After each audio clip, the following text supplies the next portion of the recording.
I got this walking cane for seniors, and let me show you what it's like. Number one, it's got this octopus style footing on it, so it makes it very nice and tight when you're really trying to get weight on it. It's rated for 250 to 300 pounds.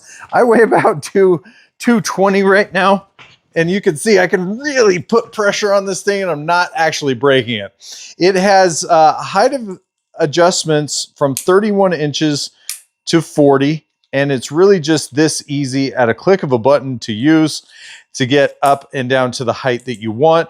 The nice thing is for traveling, it pulls out, folds down. Now, here's some food for thought. A lot of these canes can be very heavy. This is not a heavy device. Now, it's built with a built-in light. At first, I thought this was pretty gimmicky. Then I started thinking about it for my parents, my dad specifically.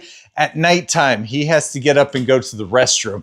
So he can literally put this side of his bed, have a light, perfectly shine it in somebody's face. I mean, the bathroom, to get out of bed, put his weight on it, and get up and out. So if you're looking for something like this, it's a good little device for what it is. Been pretty happy with it.